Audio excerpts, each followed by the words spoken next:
no dando más alargues a la presentación del día de hoy, doy paso al tutor experto, al referente a IEPI, al coautor del libro clínico, al doctor Mauricio Campo. El día de hoy, doctor, muy buenas tardes. Buenas tardes para todos. Espero que se encuentren muy bien, que les haya rendido en su estudio terminando ese primer módulo, que es importante y que es fundamental en todo este proceso de aprendizaje. Sé que van surgiendo muchas dudas, sé que van surgiendo muchas inquietudes que podemos ir resolviendo de manera despacio y con calma en los foros, como les digo. Estos videos son para tener un encuentro donde nosotros podamos profundizar un poco más. Como Germán se los dijo, digamos que el módulo de 0 a 2 meses es un módulo grande, gigante, porque lo hablamos en la videoconferencia pasada cuando discutíamos la importancia para ese niño recién nacido de la salud materna, de la salud de esa mujer antes de embarazarse, de la salud durante el embarazo, para que la situación durante el embarazo, el parto y estos primeros 2 meses sea exitosa y sea adecuada. Por lo tanto, sé que hay muchas cosas allí que tienen relación con la mujer y la madre, pero que coinciden y que tienen consecuencias directas sobre el feto y después sobre el recién nacido.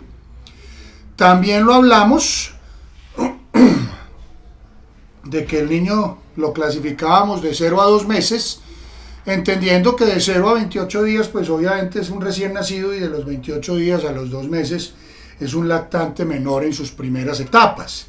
Pero quedó clasificado así fundamentalmente porque estos niños comparten muchísimas características fisiológicas, madurativas, anatómicas y por tanto de enfermedad, que los hacen un grupo muy especial, que los hacen un grupo donde siempre que nosotros hablamos en estos videos les decimos que es muy importante que ustedes entiendan que este es un niño supremamente susceptible a complicarse y morir por las enfermedades inmunoprevenibles o por las circunstancias asociadas al parto o en los primeros días. Y que uno debe tener todos los sentidos puestos, porque como digo yo, no es que yo lo traje, doctor, antier por una gripa, no, un niño de 5 días o un niño de 14 días, un niño de mes y medio no tiene gripa. Un niño de esa edad tiene una infección viral que puede convertirse en una bronquiolitis, en una neumonía, en una sepsis y llevar a la muerte. O sea que aquí, en esta edad, debemos ser aún más acuciosos. Y por eso lo tenemos, pues, digamos, en esta categorización y en esta forma de trabajarlo. Hay muchos que están hablando de que la respuesta no se dio, está colocada ahí en la plataforma. Y la respuesta es: se recomienda usar descongestionantes para acortar la duración de la enfermedad. ¿Ok? Y esa es la incorrecta. Muy bien. Esta diapositiva que salió ahí de primera es una diapositiva simple y sencillamente de sensibilización. Nosotros aquí estamos un poquito locos, entonces nos gusta mostrar cosas y estar hablando de aspectos filosóficos a veces, fisiológicos, y en este caso pues recordarle a toda Latinoamérica la reemergencia del sarampión. Y por eso esa diapositiva, ustedes ya leyeron qué es, los factores de riesgo, los síntomas, pero es muy triste que a través de la vacunación, ¿sí?, de la falta de vacunación, por los movimientos antivacunas y por esta cantidad de cosas, tengamos en este momento la reemergencia del sarampión. Edgar Fabricio, hasta hoy no ha habido un solo caso de sarampión autóctono en Colombia. Los sarampiones que se han reportado en Colombia, que son muchos ya, no tengo la cifra exacta en este momento, pero pueden ser más de 200, todos han sido de migrantes. O sea, gracias a Dios las coberturas en vacunación en Colombia son muy altas, pero tenemos que seguir trabajando muy duro en el tema, tenemos que seguir machacando, porque los movimientos antivacunas se van volviendo cada vez más fuertes y ya esas coberturas van cayendo. Pero el problema, por ejemplo, en Europa y en Estados Unidos es tremendo. En Italia ha habido más de 2.500 casos de sarampión este año. En solo Nueva York ha habido 64 casos de sarampión cuando no había sarampión hace más de 20 años. Entonces la pusimos aquí como sensibilización a lo que ustedes ya leyeron en el niño de 2 meses a 5 años en términos de vacunación, pero porque esta enfermedad, esta es la reemergente más importante en este momento. Obviamente habrá muchas cosas más de qué hablar, pero queríamos traer la colación porque yo debo asumir que muchos de ustedes están jóvenes y por lo tanto nunca han visto un sarampión, y lo que uno nunca ha visto pues es muy difícil diagnosticarlo. Entonces queríamos traer estas fotos y hacer un recorderis que ustedes dirán, pues esa gente no iba a hablar pues de 0 a 2 meses, ¿no? Nosotros nos gusta ahí echar cuenticos de otras cosas. ¿De acuerdo? Sí, José Ladio nos habla, sí, la reemergencia de sarampión en Tibú por los migrantes venezolanos. Esa es una circunstancia muy... Edgar Fabricio, realizando materias de prevención en la vacunación, porque es que el problema es que el contacto directo con las secreciones y eso, cierto, y el contacto de persona a persona ya es muy difícil de controlar, porque cuando el niño con sus síntomas prodrómicos, antes de que aparezca pues el exantema y demás, ya es contagioso, ¿sí? Acuérdense que hay muchos pacientes que primero tienen el brote y después viene el enantema y siguen siendo contagiosos, y si nadie se da cuenta. Entonces, desde el punto de vista de prevención, es un trabajo muy grande en Colombia para mantener las coberturas de vacunación y trabajar en todos los sitios, y lo mismo va para toda Latinoamérica, hacia los sitios más alejados, para que la gente vacune a sus hijos con la triple viral, papera, rubéola y sarampión, y que se hagan los refuerzos o los boosters necesarios. Pero desde el punto de vista de medidas de prevención, ¿qué hacemos si un paciente, un migrante se viene desde Velociana con el sarampión y aquí le brota? Es muy difícil y no podemos, pues todas las cantidades de miles y de hasta 1,5 millones, casi 2 millones de personas que han pasado desde Venezuela, poderles hacer tamizaje y hacerles exámenes para el sarampión. Es prácticamente imposible. O sea que, pero el tema es que se ha demostrado que tener las coberturas de vacunación que tiene Colombia lo ha protegido contra este brote de sarampión importado. ¿De acuerdo? Muy bien. Entremos entonces en materia. Ya me acompaña el doctor Carlos Alberto Montoya Marín. El doctor Carlos es pediatra, mi hermano, mi compañero de trabajo, mi referente en muchos aspectos. Un hombre dedicado a la infancia como muy pocas personas que yo conozco, un Quijote que le gusta pelear contra los molinos de viento y en algunas ocasiones, muchas de ellas gracias a Dios ha vencido. Un hombre dedicado en alma, vida y sombrero a promover el buen trato a la infancia y a combatir el maltrato. Yo quiero que les dé un saludito porque yo sé que no estuvo la semana pasada y vamos a conversar un poco de la evaluación y clasificación del niño menor de 2 meses. Recuerden que hoy no vamos a hablar del minuto de oro.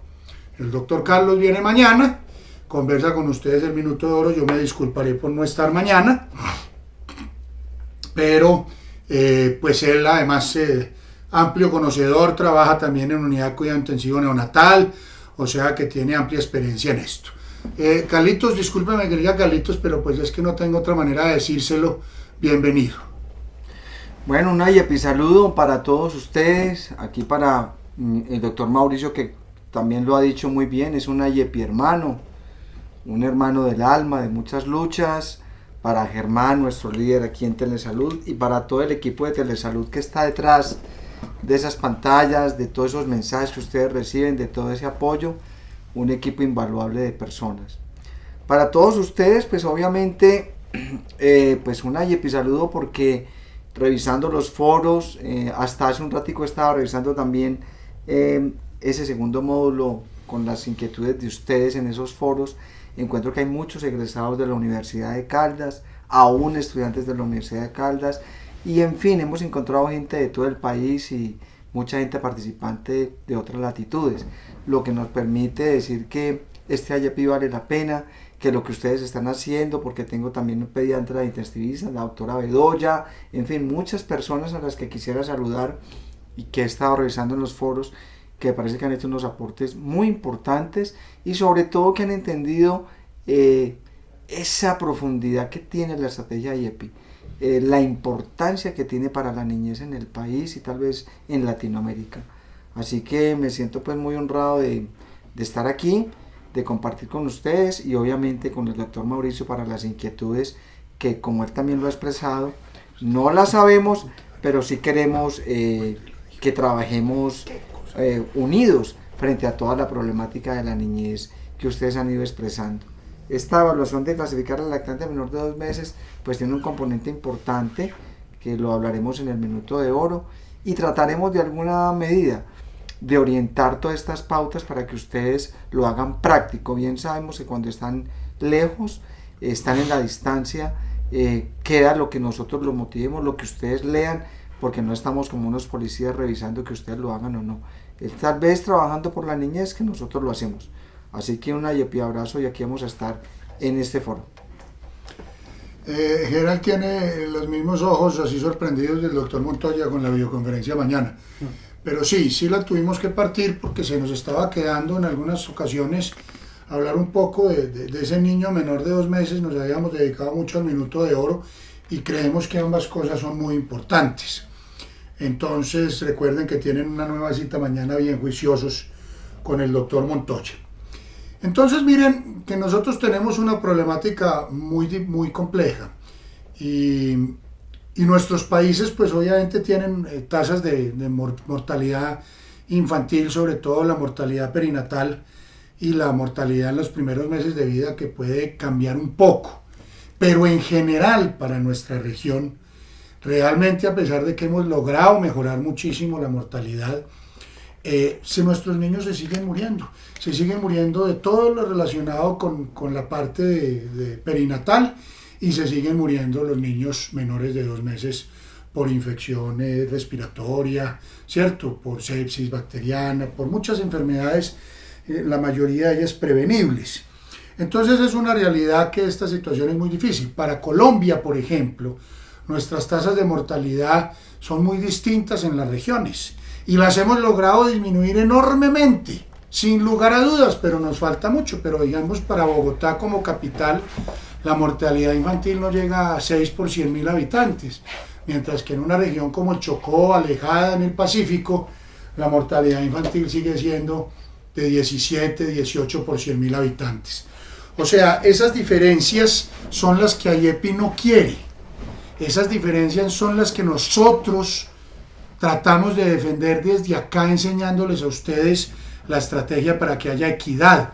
O sea, si un recién nacido nace en una región apartada, haya las posibilidades de reanimarlo a través del minuto de oro de manera correcta, para que tenga al menos unas posibilidades similares a quien está cercano a una unidad, o que si hay que reanimarlo inicialmente, llegue bien reanimado a esa unidad para que sobreviva. Entonces es fundamental que ustedes entiendan que lo que busca esto es equidad, que los niños no se nos mueran, pero con equidad. Y ustedes lo leen ahí, como consecuencia más del 70% de la mortalidad infantil es producto de la mortalidad perinatal, llamémosla así, ¿ok? Para no hablar solo de la parte neonatal, que ustedes en lo que han leído han visto lo importante que son esas últimas semanas, como todo el embarazo, pero todo lo que sucede alrededor del parto y el posparto para ese bebé. Y ahí descuidamos muchos de nuestros recién nacidos, como lo hablarán con el doctor Montoya. Lo dije y lo repito, no se puede crear un capítulo de atención del recién nacido sin hablar de lo que viene en su historia en el niño. Eso hoy es fundamental en términos de los riesgos de tener una madre que tiene problemas, o una mujer que venía con problemas quede embarazada, problemas de alcoholismo, drogadicción, enfermedades de transmisión sexual, desnutrición, falta de educación, falta de trabajo, falta de acceso a la salud, etcétera, etcétera. Todos grandes problemas de salud pública que compartimos en nuestros países, ¿sí? Porque el impacto ya viene formado en ella. Una mamá desnutrida tendrá un bebé desnutrido, es inevitable. Una mamá con malos hábitos de alimentación y tendencia a la obesidad, es posible que tenga un niño con peso grande para la edad estacional y posiblemente con complicaciones metabólicas. Y así nombrémoslo todo, ¿sí? Madres muy jóvenes, etcétera, etcétera. Entonces hay que hablar de todas esas intervenciones que son útiles desde la preconcepción. Nos interesa la mamá, perdón, voy a cambiar la frase.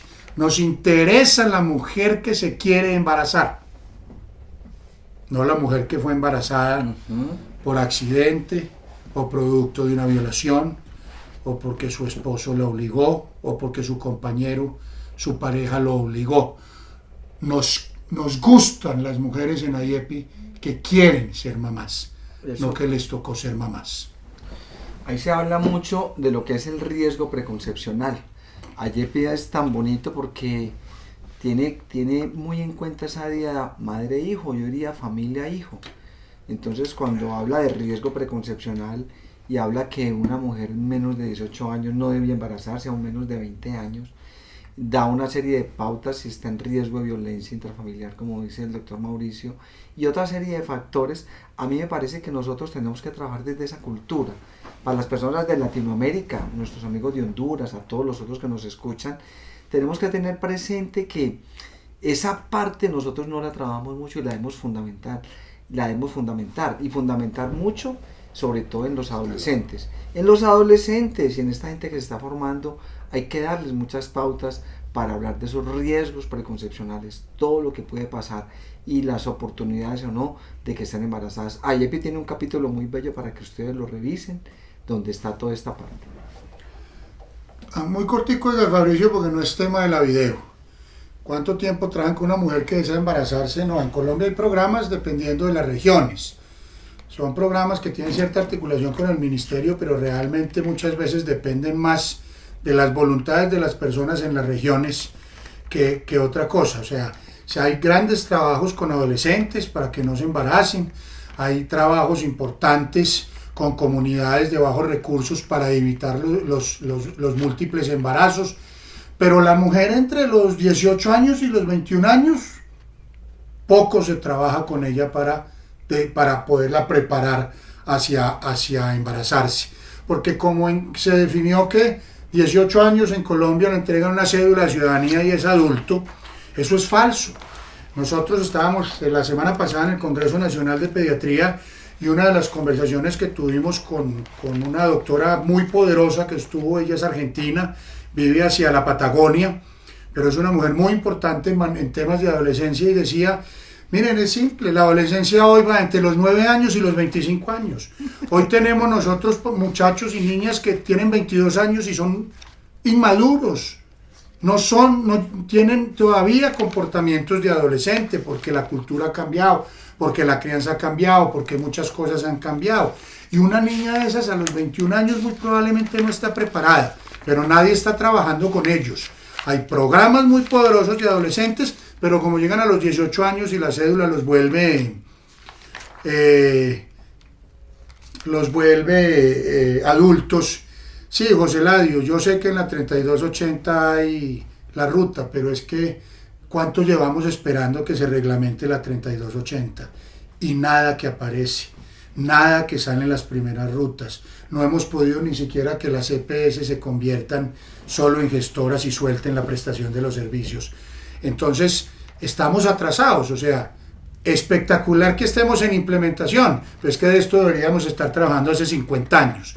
Entonces, créanme que mi crítica es una crítica hacia un sistema de salud que abandonó el adulto joven. Y que quiero hoy decirles que el adulto joven no tiene 18 años ni 19 años, tiene 25 para adelante. ¿Ok? Y que nuestros jóvenes entre los 18 y los 22, 23 años están abandonados. Y perdón, si creo que las rutas de atención de las 3280 tampoco les van a dar lo que requieren. Les voy a poner un ejemplo ya que Santiago está hablando del tema. En las rutas de atención de la resolución, después de los 12 años, al pediatra no se le tiene en cuenta para la consulta. Lo sacaron. No somos parte del manejo del adolescente. Eso no lo sé de dónde salió. Y entonces, vengan, ¿y quién va a manejar esos muchachos? La complejidad que implica no solo su parte orgánica, su parte de cambios fisiológicos, sino toda su circunstancia emocional y de transición hacia la edad adulta. Y ya después de los 12 años, el pediatra en las rutas de atención no aparece para la atención del adolescente. Todas esas preguntas hay que hacérnoslas porque yo no creo, con toda sinceridad, y no sé si está insultando a alguien o agrediendo a alguien, la resolución 3280 no es la solución a los problemas de salud de este país. Va a ayudar, pero no lo es. Evaluar entonces y determinar el riesgo preconcepcional es básico, como lo estábamos hablando ahora. Y ese asesoramiento optimiza el resultado perinatal sin lugar a dudas.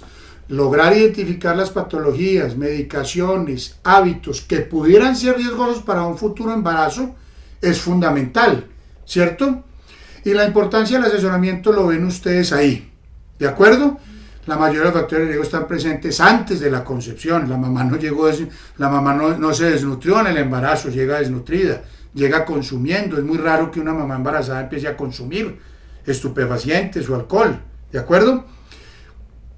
En el país existe una alta tasa de embarazos en adolescentes y de embarazos no deseados, no solo en nuestro país, sino en toda Latinoamérica. Okay. Y existen sin lugar a dudas intervenciones que tienen un mayor impacto cuando yo le digo a una mujer por qué debe o no debe embarazarse que cuando ya está embarazada. ¿De acuerdo? Evaluar y determinar el riesgo durante la gestación y el parto que afecta el bienestar fetal, pues los programas afortunadamente de seguimiento del embarazo en nuestros países en general son poderosos, son potentes, son juiciosos, están muy estandarizados, existen en la mayoría historias clínicas con las cuales podemos trabajar, cómo se hace el control de cada mes y qué debemos buscar en cada unos meses donde estamos en contacto. Pero no debemos olvidar que esas personas dependen de la experticia que tengamos nosotros para hacer control de embarazo. A uno le preocupa a veces un poco que los programas de prevención como el control prenatal y el control de crecimiento y desarrollo en nuestras instituciones termina quedando en manos de personas muchas veces inexpertas, la persona recién llegada o el rural y no tienen, yo no digo que no tengan los conocimientos, pero no tienen la experiencia y eso hace parte fundamental para detectar desde la prevención enfermedades, síntomas y signos que digan para dónde va un problema en una madre embarazada o en un niño. Se necesita haber trabajado constantemente y bastante en el tema. Entonces, nosotros siempre defendemos aquí que ahí es donde debería estar la gente más capacitada en estos temas para que garantice esa calidad que requiere la madre y el recién nacido. Carlos va a hablar en el minuto de oro de la importancia de eso. Sin lugar a dudas, evaluar y determinar riesgo durante el trabajo de parto que afecta el bienestar fetal. El trabajo de parto es un momento complejo ya, cerca al nacimiento, donde un embarazo normal puede terminar en una catástrofe. ¿Sí? Porque se nos pasó algo, porque no hacemos, y volvemos aquí a lo que siempre hablamos, y vuelvo y yo reitero, el no ser sistemáticos. Entonces, por eso EPI les da todas las herramientas para evaluar y determinar ya durante el trabajo de parto que afectan el bienestar fetal. ¿De acuerdo? Y la atención del recién nacido durante el parto, que es lo que ustedes van a hablar mañana, de lo que significa y por qué EPI decidió incluir lo que se llama tan bonito el minuto de oro. El minuto de oro es un libro, con todas las características de ciencia y de calidad y de todo lo demás, que mañana se va a resumir en términos de ese primer minuto y de la importancia de que la interacción de quien recibe ese recién nacido sea la óptima para evitar complicaciones asociadas al momento del parto. Pues en ese orden de ideas, lo que nosotros creemos es que en los sitios donde se atienden partos, en el nivel secundario, terciario, hay que tener mucha claridad en esas rutas de atención en ese momento, y es lo que vamos a tocar mañana. O sea que es una invitación para que la gente esté muy pendiente de lo que vamos a hablar mañana, porque eso no incluye solamente al médico. Está la enfermera, está el auxiliar, está el conductor de la ambulancia, están muchas situaciones que se dan alrededor del nacimiento de un bebé. Y peor cuando un paciente viene en podálica. Ayer tuve la oportunidad de estar incluso en una cesárea con un paciente en podálica, y ustedes imaginan lo complicado que es extraer un niño en esa presentación. Así que es importante que ustedes lo tengan presente, mañana puedan participar, estar pendientes, pero como les digo, esto es un trabajo en equipo, no solamente del médico, sino que están implicados otros actores, incluyendo la mamá, que es tan importante, la familia, que a veces somos muy deshumanizados con la familia que está alrededor del parto, del bebé, todas estas cosas que creo nos deben llevar a reflexionar, basados en la evidencia de esa participación en equipo, para que ese bebé pueda nacer bien. De acuerdo, Carlos, y si no, miren ustedes esas cifras. En estas primeras 24 horas ocurren entre el 25 y el 45% de las muertes de los recién nacidos, y el 45% de las muertes maternas. O sea, la mitad de los niños y mamás que se nos mueren después de un parto se mueren en las primeras 24 horas. Eso es simplemente desatención, porque ellos dos necesitan esas 24 horas una vigilancia extrema, porque muchas cosas pueden cambiar. Y enfocados a los problemas más serios de la madre, hemorragia de infección, del neonato. Entonces, por eso hay ya expertos en solo recibir los niños. No se les olvide lo que significa el código rosa en términos de una madre después del parto que tenga una hemorragia o tenga una complicación seria. O sea, hay cosas muy importantes para la protección, pero no se trabajan, se nos olvida la importancia de eso. Un niño que en las 24 horas no recibe la lactancia adecuada, hace su hipoglicemia y queda con lesiones. Entonces miren esta pirámide, porque esta pirámide es muy importante. Yo no me voy a detener aquí porque entonces Carlos me regaña, ¿sí? Pero miren que lo importante es que solo menos del 1% de los recién nacidos necesitan un pediatra o un neonatólogo en el momento del parto para su reanimación. Menos del 1. O sea que alrededor de 150 millones de recién nacidos en Latinoamérica, ¿cierto?, pueden ser reanimados con el minuto de oro en cualquier parte donde estemos, por quienes queremos hacerlo. Entonces, no, que es que este paciente, no, el paciente requiere una persona que quiera reanimarlo correctamente, y menos del 1 requieren resucitación avanzada, o sea, menos del 1% requieren al doctor Montoya o a un neonatólogo. Ellos hablarán más de esa pirámide mañana. Entonces acuérdense que valoramos el riesgo al nacer. Yo voy simplemente a mostrar algunas cosas, parte de las preguntas que hay que hacer. Acuérdense que siempre es preguntar, observar y determinar. Preguntar, observar y determinar. Y ustedes van a encontrar los elementos con los cuales van a poder clasificar el riesgo. Y entonces voy a entrar a esta última parte, que es lo que nosotros no veníamos hablando en los cursos anteriores, y que siendo un análisis juicioso dijimos, hombre, estamos hablando mucho del recién nacido, pero se nos está olvidando ese niño que ya es un recién nacido más viejito, el de 15 días en adelante, y ese niño hasta los 2 meses, que siempre, se los dije al principio, deben ser considerados como alta prioridad y deben recibir los tratamientos oportunamente. ¿Por qué? Porque no tienen reservas, porque no tienen cómo defenderse. Una neumonía en un niño de 2 años es un cuento, una neumonía en un niño de 1 mes es una enfermedad grave. Un niño que viene, como se los dije también al principio de la conferencia, de 15 días o de 20 días con gripa, les aseguro que en 3 días o menos está con bronquiolitis y muy posiblemente una unidad de cuidado intensivo. Un niño de 15 días que ingresa con fiebre, si no se le hacen las cosas que se recomiendan a través de la estrategia y que están también, si ustedes quieren, en otro tipo de guías, en 24 horas se complica y se muere. O sea que esta es una edad donde nosotros queremos que ustedes pongan mucha atención y queden enormemente bien capacitados. Si no se cuenta con los recursos necesarios, no se debe demorar el traslado. No que esperemos el cuadrito hemático, que es que no le hemos puesto para la sonda, para el parcial de orina. No. Un paciente en estas condiciones, menor de 2 meses, que ustedes clasifican como enfermedad muy grave, requiere rápidamente iniciar manejos que garanticen su vida. Se debe reconocer que los niños que tienen una enfermedad muy grave o una posible infección bacteriana grave, se puede hacer observando los signos clínicos, que pueden variar, como dice ahí, desde muy malo no quiere tomar el pecho, pero recuerden que esos signos de alarma siempre son válidos, y que lo hablamos en la video pasada. El estado general de un niño es clave para tomar decisiones rápidamente. Si ustedes tienen un niño, 3 semanitas de nacido, 1 mes, 5 semanitas de nacido, ¿sí?, que la mamá lo lleva porque lo ve maluco, ustedes lo ven igual que la mamá, lo ven mal, así no sepan qué tiene, hay que actuar. Ahí no hay que esperar un mundo de cosas, ¿ok? Porque cuando estos niños se complican es muy rápido sacarlos de allí. Entonces ahí tienen ustedes cómo clasificamos. Entonces ustedes dirán, pero ¿cómo así? ¿No más enfermedad muy grave o infección local? Sí.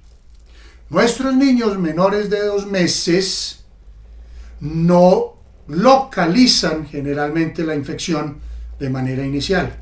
Cuando un chiquito menor de 2 meses ya tiene la neumonía, hace muchos días está enfermo, ¿sí? O tiene la meningitis, hace muchos días o muchas horas está enfermo. Entonces por eso los clasificamos como enfermedad muy grave y no nos dedicamos a la infección respiratoria, a la bronquiolitis, a la neumonía, sino a clasificarlo para salvar la vida. Recuerden, IEPI clasifica para la acción. Muy bien. Entonces preguntar los signos de alarma, puede tomar el pecho o beber, ha tenido vómito, tiene dificultad para respirar, los signos de peligro, discúlpenme, ha tenido fiebre o hipotermia, que es más grave, o ha tenido convulsiones, no se les olvide lavarse las manitos y observen ese niño, obsérvenlo desnudo. ¿Cómo le va a ver uno la dificultad respiratoria por encima del body, de la camisita? ¿Sí? Y si ven cualquiera de esos cambios que hay ahí, debemos clasificar rápidamente al niño como enfermedad muy grave. Y obviamente siempre determinen esos signos clínicos. Pues en ese orden de ideas, como lo ha hecho el doctor Mauricio, la idea de esta audioconferencia es que ustedes repasen algunas cosas, hacemos énfasis en otras, no alcanzamos a revisar absolutamente todo, pero sí queremos llamar la atención sobre esto. Si recordamos los 6 pasos que tiene la estrategia IEPI, de evaluar, clasificar, determinar el tratamiento, tratar, hacer la educación y hacer el seguimiento, estaremos obrando de una manera muy integral y muy correcta con nuestros pacientes, y sobre todo en estos bebés, como lo vamos a ver mañana, que son de tan alto riesgo. Estos niños, y lo ha enfatizado el doctor Mauricio, yo quiero también enfatizarlo, son una urgencia. Eladio pregunta sobre la fiebre. La fiebre es un tema que tiene de ancho y de largo. Cuando hablemos un poco de ese foro abierto que ustedes nos preguntan, hablaremos de la fiebrefobia, eso que angustia a las mamás, eso que angustia a los médicos, no a la dipirona rectal, en fin, a muchas otras cosas. Pero lo que quiero que tengan en cuenta frente a estas clasificaciones de enfermedad grave, de infecciones, es eso, tener en cuenta los 6 pasos de IEPI que nos van a permitir hacer una adecuada clasificación, evaluación, determinar ese tratamiento y de acuerdo a ese tratamiento se hospitaliza o se hace el seguimiento y control. Así que por favor tener en cuenta eso, que eso es macro para mirar esas clasificaciones que nos presenta IEPI. De acuerdo, Carlos, gracias. Así es. Y esas son las 3 posibilidades que ustedes pueden clasificar para tomar las decisiones de acuerdo al semáforo. Y solamente nos dedicamos un poco de manera más específica en la clasificación a si el lactante tiene diarrea. Entonces ustedes dirán, ¿y por qué? Porque la diarrea en el niño menor de 2 meses tiene muchísimas interpretaciones. Desde el niño que recibe lactancia y tiene deposiciones líquidas y amarillas como normal, hasta poder tener una enterocolitis necrotizante, pasando por la hoy muy famosa alergia a la proteína de leche de vaca, o toda esta cantidad de cosas que han surgido a través de las investigaciones. ¿Y por qué además nos detenemos tanto en el lactante con diarrea?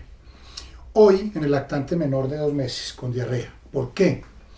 porque hoy a través de todos los procesos de investigación que se están haciendo, la microbiota intestinal, o lo que se llama el microbioma, pues que es como la esfera que rodea toda la parte de la mucosa intestinal, con su flora, con sus enzimas, con sus inmunoglobulinas, con sus péptidos, con todo lo demás, es aparentemente uno de los grandes precursores de enfermedad, y aún más grave de enfermedad crónica en el resto de la vida, enfermedades crónicas de todo tipo, desde diabetes, trastornos gastrointestinales crónicos hasta enfermedades autoinmunes.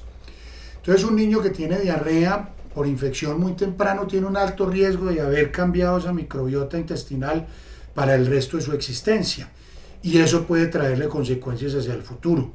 Entonces por eso trabajamos tanto este tema como de manera independiente. Volvemos a preguntar los signos generales de peligro, revisamos si está letárico, inconsciente o intranquilo, irritable, si tiene signos de deshidratación, y si tiene signo del pliegue, pues lo clasificamos para determinar. Pero entonces acuérdense de una cosa muy importante: muchos niños a esta edad pueden tener deposiciones líquidas poco frecuentes o incluso hasta frecuentes, siendo normal. El niño que recibe leche materna, el niño que de pronto desafortunadamente se le dio algo más que no se recomienda, y si no, pues clasificarlo como diarrea acuosa, diarrea prolongada o diarrea con sangre, para tomar las decisiones de acuerdo a la clasificación.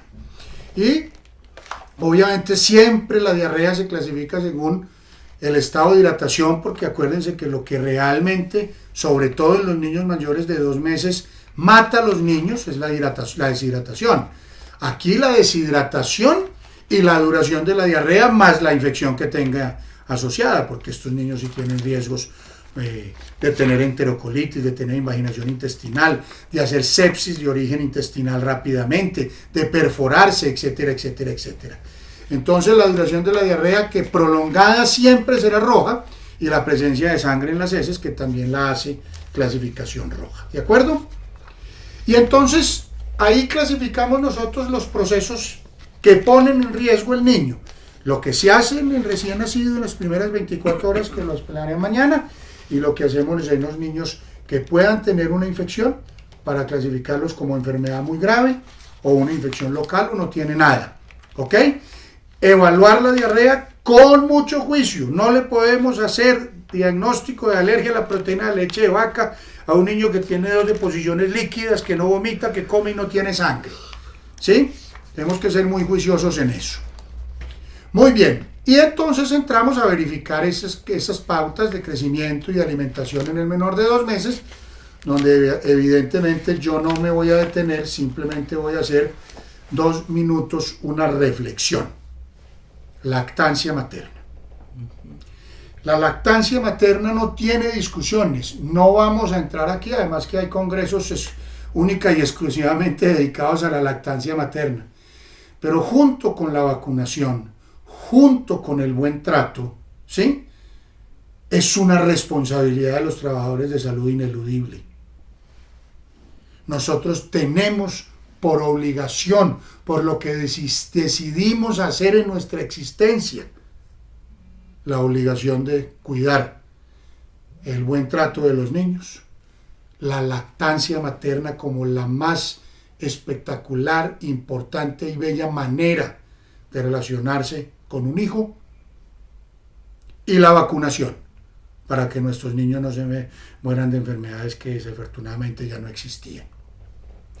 Entonces, los invito a que le gasten tiempo a aprender un poco de lactancia, a que cuando vean recién nacidos trabajen con la mamita las dificultades que tiene con la lactancia para que no la abandone, porque les voy a dar cifras tan tristes como la siguiente. Nosotros en Manizales vivimos en un departamento que es Caldas, y ¿saben cuál es el porcentaje de lactancia materna exclusiva en nuestro departamento? 0.9 meses. No llegamos a un mes. No llegamos a un mes. Y en Colombia, 1.6. O sea, nuestros niños no reciben ni siquiera los primeros 2 meses lactancia materna exclusiva para protegerlos, para generarles vínculo, para desarrollo inmunológico, para mantener esa microbiota intestinal de la que estaba hablando, para que crezcan sanos. La industria, nuestro desinterés y nuestra ignorancia en muchos, me incluyo, en muchos de estos temas, han hecho que me sea más fácil, va a comprar una leche de tarro y eso facilita que las mamás pues abandonen eso y hay que construir conciencia. Pero les recuerdo, es nuestra obligación, no es una opción. No es una opción de hablar de lactancia materna. No es una opción hablar de vacunación. Y no es una opción hablar de buen trato. No, quiero revalidar lo que dice el doctor Mauricio. ¿Por qué? Porque yo que trabajo en una unidad neonatal veo con mucha preocupación que muchas veces no se resuelven esas inquietudes que tiene la mamá primeriza, por ejemplo, la mamá adolescente, la mamá que tiene muchos prejuicios frente a la lactancia, las mamás que no quieren, entre comillas, que por la lactancia se le dañen los senos, o sea, las mamás. Entonces hay ahí una cantidad de tela para cortar y yo sí quiero enfatizar porque es una prioridad. Se acerca la semana de la lactancia materna aquí en Colombia, en Latinoamérica igual. Debe haber un gran movimiento para que nosotros todos apoyemos esa lactancia materna y existen además personas que pueden ayudar. Las ligas de la leche, por ejemplo, aquí en Colombia tienen un grupo de personas que le enseñan a la gente frente a las dificultades. Cada vez más sabemos que hay más poquitas contraindicaciones para la lactancia materna. Cada vez hay más poquitas contraindicaciones. Y el llamado entonces es a que nosotros hagamos partícipes. Recordemos que en la YEPI lo hemos hablado una y otra vez. No podemos ser solamente médicos o personal de la salud, formulador, hacer fórmulas y ya. Nosotros también debemos ser educadores. Y si estamos, como lo dice el doctor Mauricio, metidos en esto de pies y manos, en el sentido en que queremos la salud, es nuestro trabajo, pues pongámosle un poquito de amor a esa circunstancia cuando estamos frente a una mamá que está lactando o frente a un bebé. Los 4 pasos básicos que enseña YEPI no se cumplen. La desestimulación, el facilismo por las leches de fórmula. Yo creo que es una reflexión muy importante para que todos nosotros trabajemos mancomunadamente y le enseñemos también a nuestro personal auxiliar de salud, a las enfermeras que muchas veces pasan más tiempo con el paciente que nosotros. Nosotros pasamos ronda y nos vamos, queda el auxiliar, queda la enfermera, para todo este tipo de inquietudes. Entonces la invitación es a que nos pongamos la camiseta de la lactancia materna para que eduquemos, porque es que insistimos una y otra vez. En Colombia la resolución 3280, en Colombia muchas de las cosas están escritas, pero tenemos que hacerlas reales. ¿Quiénes? Nosotros. Y ese es un objetivo muy importante en esa diada madre-hijo y en todo el proceso familiar. Ya hay sitios donde oficialmente la gente está llevando a lactar a los niños en diferentes espacios, los espacios para la lactancia materna. Entonces es una invitación a toda Latinoamérica, a todo el país, a que hagamos un esfuerzo adicional, porque ya las cifras son muy desalentadoras, como lo dice el doctor Mauricio. Estamos muy bajitos en esa lactancia y en todos los beneficios que tiene para su bebé. Cada vez más hay estudios que dicen de la inteligencia de los bebés lactados. Cada vez más hay evidencias de todo lo que protege tanto a la mamá como al niño que lacten. Así que esta es una invitación afectuosa. Nosotros en salud y la gente se queja de que somos muy regañones con la gente. Yo creo que tenemos que ser más escuchadores que regañones. Y con ese solo que hagamos, de poder sonreírle a una mamá y decirle, mira, te voy a explicar, voy a sacar unos minuticos más para que lo hagas, yo te veo hacerlo, creo que hemos ganado muchísimo. Tal cual. Y no se les olvide entonces evaluar el desarrollo del niño. Ahí ustedes tienen todas las imágenes y en los videos en YouTube hay un video muy bonito de cómo evaluar los reflejos y todo lo que tiene que ver con el desarrollo neurológico de estos 2 primeros meses, que es clave para lo que viene después. Y evaluar otros problemas, lo hemos dicho siempre, EPI no es todo, por lo tanto habrá otros problemas que haya que evaluar, malformaciones congénitas, soplos cardíacos, aparición un niño menor de 2 meses con megalias, no se les olvide revisar genitales y buscar situaciones que afecten los genitales. no solo en dimosfismo, sino un niño con un hidrocele, las extremidades, las caderas, todas esas cosas, una atención integral que es lo que queremos, y ustedes acaban de tener un paneo por lo que consideramos nosotros lo más importante. Voy a responderle a Juan Yesid. Respecto al cambio de microbiota, se recomendaría el uso de probiótico en lactante menor de 2 meses. De manera rutinaria, Juan Yesid, no. Aún no hay la suficiente evidencia para eso. Como ustedes saben que las cosas son moda, ¿cierto? Y que las cosas aparecen, y entonces el Floratil, que era el más usado en Colombia desde hace muchos años, era el único probiótico, y cuando los estudios sobre los probióticos empezaron a salir, pues hoy hay 150 marcas distintas, todos muy costosos. Entonces, vuelvo y reitero lo que hablamos en la primera video, IEPI hace riesgo-beneficio, costo-efectividad, y desde el punto de vista de costo-efectividad, aún no se deben usar de manera rutinaria los probióticos en pediatría, ni en los niños menores de 2 meses, ni en todas las diarreas. IEPI en este manual no lo recomienda por su costo. No es que diga que no sirven, ¿ok? Porque sale y dice, es que como IEPI dice que los probióticos no sirven, no.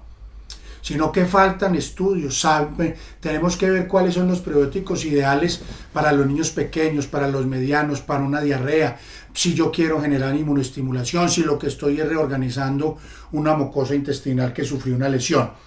Entonces no se recomienda, hay que tener mucho cuidado. Sin embargo, ya hay, cuando en esta tristeza de lo que hablamos de lactancia materna, las familias abandonan muy rápido la lactancia, ya hay muchas de esas leches que dicen tener probióticos, yo espero que sea cierto, que dicen tener probióticos que en un momento dado pues tienen una función, pero aquí hay que esperar un poco más en términos de investigaciones, en términos de evidencia, para recomendarlos de manera rutinaria. Muy bien, les agradecemos mucho, Germán, Carlos y yo, por escucharnos. Sigan juiciosos, sigan estudiando, nos gustaría responderla. Sigan juiciosos, sigan estudiando. Yo no he entrado a la plataforma porque estaba unos días por fuera y ahora me voy otros. Pero sí espero ya la semana entrante tener contacto con ustedes dentro de la plataforma. Un buen resto de tarde-noche y sigan adelante. Nos vemos dentro de 8 días. Bueno, me uno a esa despedida del doctor Mauricio. Vamos a seguir en contacto, vamos a estar por la plataforma. Recuerde que hay forma de comunicarse. No se dejen acumular los temas, por favor. Vayan leyendo en la medida que, porque esto después no lo van a volver a leer. Estoy casi seguro. O sea que si no lo leen ahora, después va a ser mucho más difícil. Léanlo, pregunten. Hay pocas preguntas realmente en los foros. Están participando en las inquietudes que nosotros les planteamos para los otros foros. Veo que hay, como les decía, muchos estudiantes, hay gente en diferentes partes del país, de Latinoamérica. Entonces nos gusta que estemos conectados, que sientan ese acompañamiento, que nos parece que esto es dinámico. Si no hay esa parte dinámica va a ser muy difícil. Y lo otro, entender esa integralidad que tiene IEPI. Definitivamente tiene un espectro de integralidad que nos permite hacer un abordaje muy apropiado y yo diría que muy humanizado.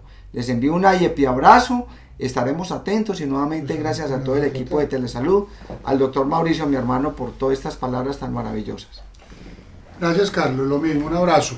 Les cuento lo siguiente, no estamos hablando aquí de tratamiento. Ustedes ya empiezan ahora esta cuarta semana a trabajar el tema de tratar. Entonces, nuestra próxima videoconferencia la semana entrante no tiene charla.